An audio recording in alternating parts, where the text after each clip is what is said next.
Hello, welcome to Memorial Stadium here on the campus of Indiana University. Dominic Miranda here. The man beside me needs no introduction, head coach Curt Cignetti of Indiana University football. Appreciate you making some time, sir. I know it's a busy time as we approach the 2025 football season, his second year at the helm. Coach, first, just how's everything going? We haven't caught up in a while. How's we're doing here going into year two? Well, we're in the middle of camp. Yeah. So it's busy, and got a lot of work to do in a short amount of time. Develop this football team, get them ready for the opener in the season. So, it's 5 a.m. to 10 p.m. and a highly structured day, but always time for you. Yeah, we appreciate that very much, Coach. Coming off a year in 2024 that I don't think anybody except the people inside this building saw coming. 11-2, a college football playoff run. More publications voting you Coach of the Year than I think I can keep track of. Have you allowed yourself time to reflect on what was accomplished in 2024? I know it's full speed ahead, 2025, always improving, but it's quite remarkable what happened here in year one of your regime. Yeah, probably took some notes in the off season and reflected some, but it's in the past, and every year you guys start at ground zero regardless of what your record was the year before. And build the house, so to speak. It's a process. Got to improve every day. You got your off-season program, spring ball, summer program, fall camp. So a lot of new faces nowadays in college football with the transfer portal the way it is. Fortunately, we kept most of our staff, and excited about the challenges ahead. Yeah, walk me through that reconstructing or maintaining the roster from a year ago. Where did you guys improve? What was the most work that the offseason entailed as far as roster construction? And how do you feel about 2025 here, building off last year? Well, we kept our key guys. We didn't lose anybody that we had circled that we wanted to keep, which was a real plus. And then you've got your immediate needs, with the transfer portal, which you address in December. And, we had to go so heavy in the portal year one because of the number of players who had left the program before I got hired. We'll wean ourselves off of that a little bit as we move forward. And then it's a matter of development. So a lot of new faces, but we got a lot of good pieces. Now we got to mold them together, form a team with great intangibles. And, right now we're on track. Coming off of last year, did you feel the need of the transfer portal dip slightly and recruiting tick up slightly because of what you built and what seems to be coming here? Or are we still kind of in the beginning stages of what you want IU football to be? Well, the transfer portal is for immediate needs. Right. Because you want to win every year. That's just the way society is. They want it now. And we're all competitive. We want to win every year too. So you're filling critical needs that you don't feel like you have on your roster. The high school recruiting, those are guys that are going to be with you 4 or 5 years, hopefully. Kind of the foundation of the program. You got to remember, when I got hired, day one, we had 10 offensive starters in the transfer portal and only 1 returner on defense. We had 3 returners, 2 of them were in the portal.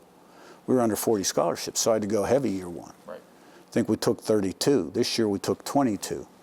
So hopefully you begin, every year less and less. But, state of college football right now, I don't think you can say that you won't recruit the portal. That's just not the reality of the situation. The one thing about the portal is those guys are older and have a body of work, so you have a little better idea what you're getting, as opposed to a 17, 18-year-old guy that, normally takes a couple years to develop. So, but I like where our high school recruiting is. We're on the right track, and the total focus now is on developing this football team. 100%. Do you find revamping and in implementing your culture year one and kind of resetting the standard of what this football program could be in year one more difficult than maintaining success and building off what you accomplished a year ago? Or is it all about improvement all the time? It's all about improvement all the time. You can't ever be satisfied. Right. We did some nice things last year, but we fell short too. Mm-hmm. So, you got to get better all the time. And it's a clean slate, when you start the 2025 season. Mm-hmm. And so that's the way it is. We're process-oriented. We've got a lot of guys on staff been with me a long time. Quite a few players have been with me quite a while. And to understand the way we do things. And so it's just one day at a time, finding the edge and getting better, maximizing your opportunities. Yeah. We just got done talking to Aiden Fisher, really impressive young man, really impressive season he had a year ago, and had a lot of good things to say about yourself as well. He said the goal of this team is obviously to win a Big Ten championship, and believes that is more than possible. You guys are ranked 19th in the coaches poll. I know you don't pay attention to all that exterior stuff, but it feels like people are taking notice of what's going on here, and the expectations have raised considerably than what they were. Do you embrace that type of challenge of maintaining those expectations, and what do you expect out of this football team? As far as we mentioned improvement, but you know this football team better than anybody else. I'm a firm believer that if you prepare properly, there's no limits on what you can accomplish.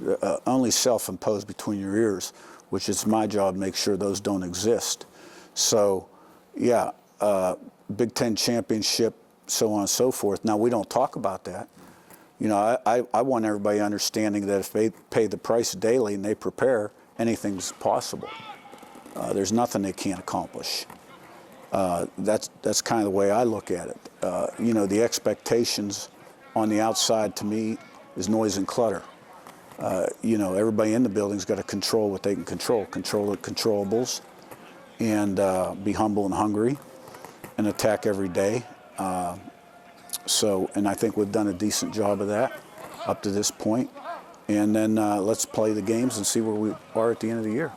Talk to me about your quarterback, Fernando Mendoza. I'm hearing a lot of good things about him. In fact, I think I heard he could be a better version of Curtis Rourke.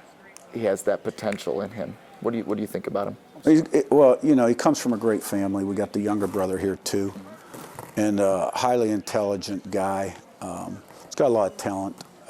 Quick arm, strong arm, accurate, mobile guy, and played some good football at Cal, and has learned our system. And I like the way he finished spring football. He's off to a good start in fall camp, and we're still introducing new things and we're building around them. And we've had a lot of success with quarterbacks. I think our last 5 or 6 have been Player of the Year offensively. Curtis Rourke was second team. He wasn't, but he led the country in QBR. Yeah. And, this guy is right where he needs to be today, working hard to, get better.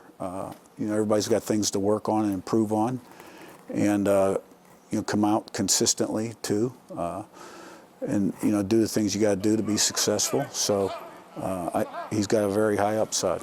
Love to hear that. Last thing I got for you, Coach.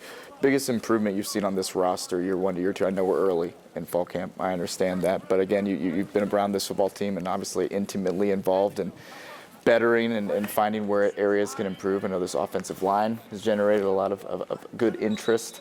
But what have you seen, and what can fans expect from this team here in 2025? Well, I think it's too early to say. I mean, everything's earned, not given. And you got to pay the price. It's commitment, discipline, and work ethic. A lot goes into it. So, like I said earlier, we have a lot of nice pieces. We have a chance. But, the margin, the area for success in this business, the margin of victory is very slim. And those intangibles that you create on your football team are the things that get you over the hump. So we're not ready to play game 1 right now. Right. But, in 2.5 weeks or so, we will be. Good deal. Well, I appreciate your time, Coach. I know you're a busy Thanks, man. buddy. We're very excited to see the 2025 version of the Indiana Hoosiers. I hope you had a good offseason. What do you do in your free time? Do you get any free time? Think about football. Take orders from my wife. Jeez, he's just like all of us, isn't he? All right, that's Curt Cignetti. We'll have much more coverage of Indiana football on air and, of course, on WTHR+. We'll see what the Hoosiers can be here in 2025. We'll be watching.